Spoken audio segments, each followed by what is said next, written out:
quickly gives you a sense of what to believe, where you're at. I don't think it's that much different than novels in the sense that a lot of people have been thinking about novels. And like this is, I feel like a major thing to think about is that like novels, the way you think about a novel, the experience of reading something, some other kind of narrative, imagining another narrative happening simultaneously with your existence. That's kind of new. That like comes up with the printing press. The Greeks had it in poetry and Odyssey or something, but what happens with the novel? The novel, it's not a coincidence that novel means new. You know, when we refer to something as novel, we refer to something as strikingly new.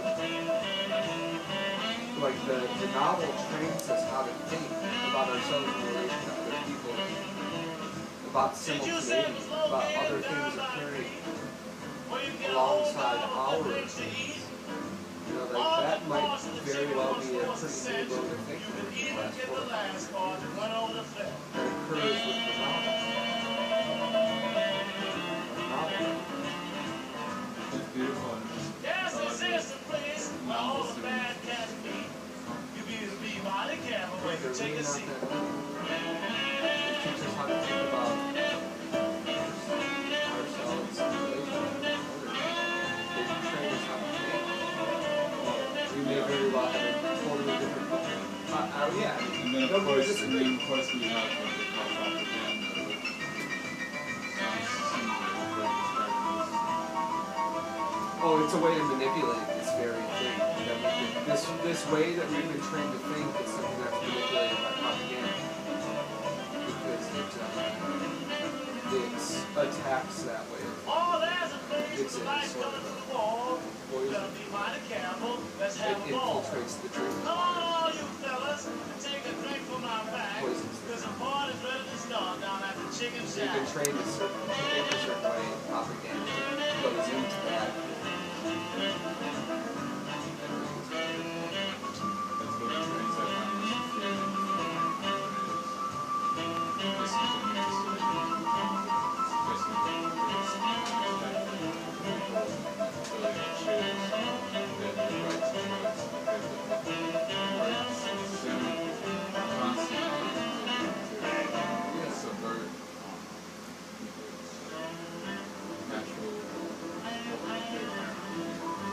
Right, well, because it places such an emphasis on choice, on the fact that somehow you choose. Like any of this is your choice, you know? And that's the whole morality. I mean, that's why you'll see like a lot of very hateful and reactionary people trying to say that something like homosexuality is a choice, is because once it becomes a choice, it becomes a thing that you do morally wrong. You know, there's no such thing as immorality when there's no such thing as choice. You know, that's the whole propaganda system. The more choice you can invest you into the experience, the more you can sell it into morality.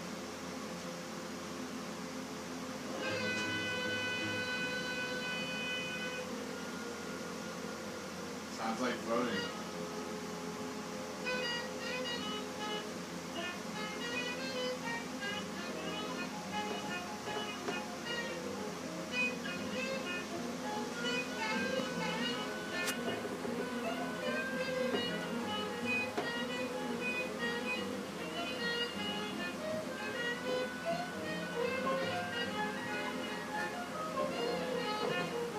Let's take a sweet. Man, that song really sinks in here.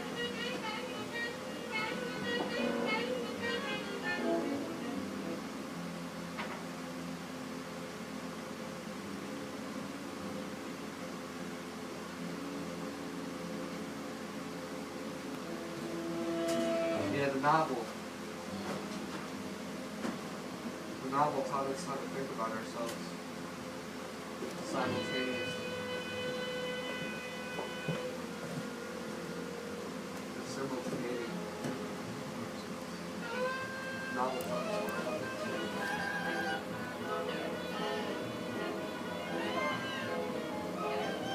it's interesting to think about the fact that like something like that, our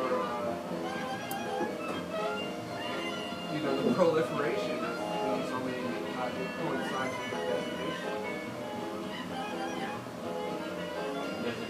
Yeah, their designation, us understanding it as a concept is something, definition, something that's designated, like love or romance.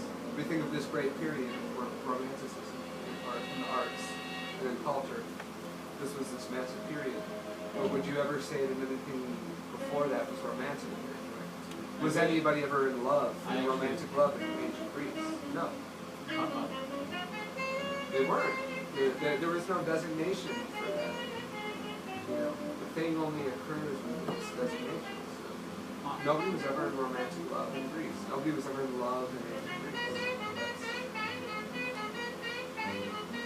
That's a thing that didn't occur until this great period of cultural love. I hear what you're saying. This is really nice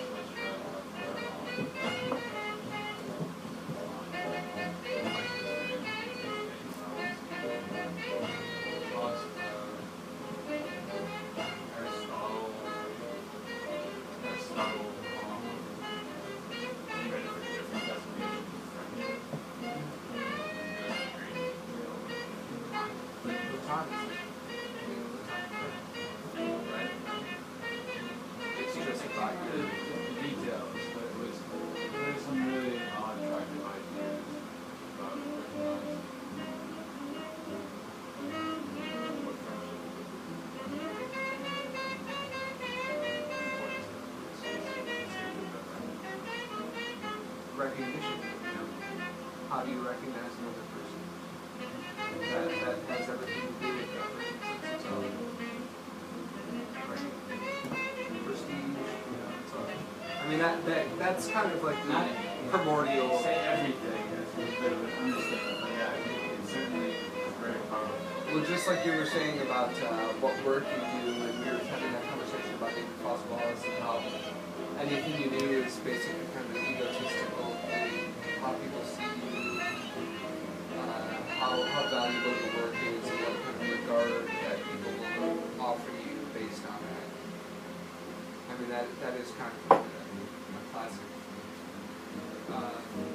philosophical idea of recognition, prestige, top view. Everything you do in your social relationship with others is to give a certain amount of recognition. And to the extent that you're recognized is like correlates with how vivid you experience life to be.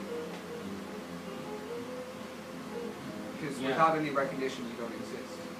Well, I think you're describing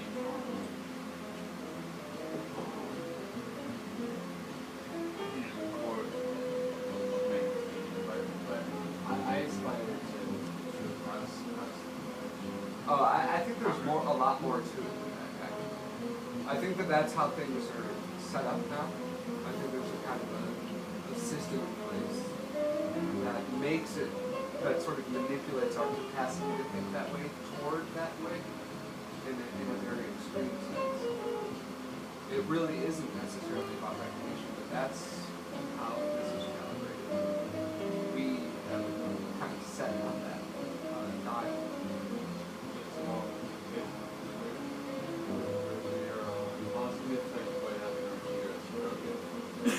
And some people are keen on this and actually make very good for themselves by struggling each other. Well, these people would say that everybody is keen on that.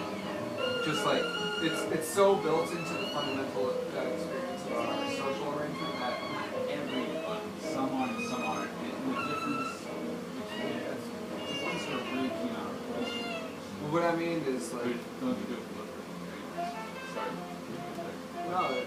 What I mean is like if you take a kid, like if you take a infant child or a toddler, one that kind of can speak now, and like you play this game with them where you're like, where's little Johnny? I can't find him or something, and the kid's like, I'm right here, Uncle Daniel, and you go, where is he? I can't find him. And you go, I'm right here.